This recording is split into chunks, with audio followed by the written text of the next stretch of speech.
சேகரம் செய்து நாங்கள் அந்த நர்சரியில் நடவு செய்கிறோம். இந்த நடவு செய்யறதுக்கு இந்த பனிக்கூடாரம் அவசியமா இருக்கு. இந்த பனிக்கூடாரம் வந்து நாங்கள் ரொம்ப அதிகமான செலவினம் செய்து நாங்கள் செய்யறது இல்லை.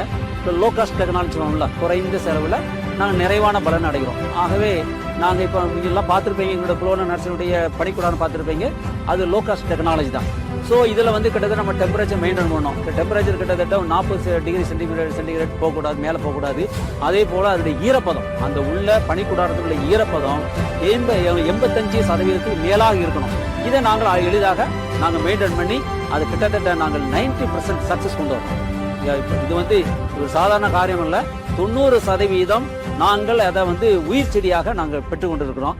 இந்த செடி வந்து உள்ள நம்ம கட்டிங்ஸ் உள்ள வச்சிருந்து கிட்டத்தட்ட 30 நாள் உள்ளே இருக்கும். அந்த பனிக்கூடாரத்தை 30 நாள் உள்ள இருக்கும். 50 நாள் சென்ற பிற்பாடு அந்த வாசலை திறந்து விட்டோம்னா அதில் உள்ள ஹியூமிடிட்டி, அந்த டெம்பரேச்சர் எல்லாமே குறைந்து விடும். அதே போல அந்த செடியும் நம்ம கடினப்படுத்த கார்டனிங் சொல்லுவாங்க, அது கடினப்படுத்தி அது நம்ம கிளைமேட்டுக்கு அது உகந்ததாக மாற்றிடுவோம். அதுக்கு பிற்பாடு அந்த ஒரு 5 நாள், ஒரு 5 to 7 நாள் அந்த உள்ள பனிக்கூடாரத்தை வைத்து பிற்பாடு 35வது நாள் அல்லது 40 நாள் வெளியே எடுத்துருவோம். வெளியே எடுத்த பிறகு சில அந்த கணுக்கள் வேர் விடாமல் காணப்படும். அந்த இதை மட்டும் நாங்கள் தூர எடுத்துட்டு அதை கிரேடிங் பண்ணுறோம். அதை வந்து நல்ல பெஸ்ட் கண்ணுகளை மட்டும் பிரித்தெடுத்து தனியாக நம்ம அந்த ரூட் ட்ரைனர் சொல்லுவோம், அல்லது நான் ஏற்கனவே சொன்ன வலைக்குப்பின்னு சொல்லணும், அந்த வலைக்குப்பில தனியாக அதை மெயின்டைன் பண்ணுறோம்.